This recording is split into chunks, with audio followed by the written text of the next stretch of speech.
are back on Kababyan today. We're taking your calls from Aquino and Lo. Please give us a call at 1-800-553-5724. And also for our friends in Hawaii who have immigration questions, we'll get to that in our next show, sa March 3rd po yan, which is the first Tuesday in March. You can email us at kababayan@la18.tv. We have Lena on the phone with us. Lena.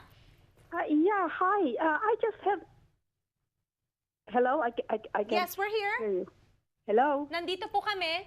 Yeah, okay. I just have a quick question regarding... my daughter took the oath for citizenship when she was a teenager. Okay. And now she lost that paper, you know, the one that they give when you get to be a citizen. Okay. And we've been to the immigration, we've been to Social Security, DMV, all over, and they cannot confirm that she has been a citizen. Where do I go to get help so she can get her passport? Okay. Yeah, that's a great question. There are forms that you can file with immigration to get a copy of your naturalization certificate. If you're having trouble doing that, the next step I would suggest is doing a Freedom of Information Act request and getting the file and seeing what's actually in the file. Although whatever you find in the file you can't use as evidence because it's not certified, but you could take that back to immigration then and say, she was naturalized, please issue another certificate, so then you can get a passport.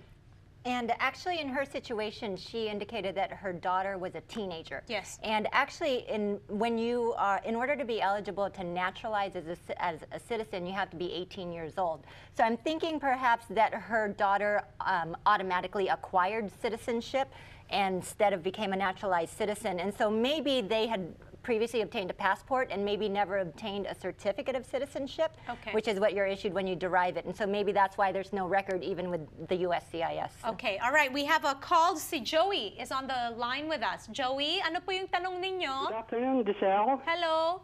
Good afternoon. Okay, this is my question. What is the chances of being approved if we apply for humanitarian reinstatement with complete required supporting documents submitted, and how long the waiting period? It really depends on the type of humanitarian reinstatement we're talking about in this particular situation of the individuals.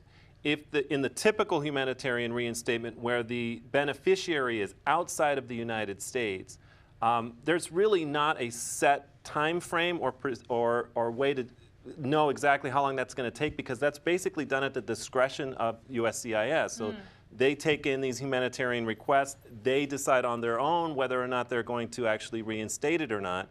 And so that process is a little bit more murky, and you can't really have a time frame. If the person is here and they are applying under a different process, although we're still kind of calling it humanitarian reinstatement, it's a different process, and it's a much smoother process, and you can go forward basically through like a normal adjustment. So once you know the particulars of the situation, and you should talk to an attorney about that, then you can figure out which way is going to be best for you and which way is actually going to work. All right. Well, thank you so much, Attorney Lo, Attorney Aquino Silva, for providing our kababayans out there with information that will really help them to hopefully get their documents in the right order. Remember, you must consult with the lawyers that know what they're talking about, because it's so easy to go to paralegals who offer advice. Pero we suggest that you get the right information. Aquino and Lo are there to help you out. Maraming salamat for being on the show today,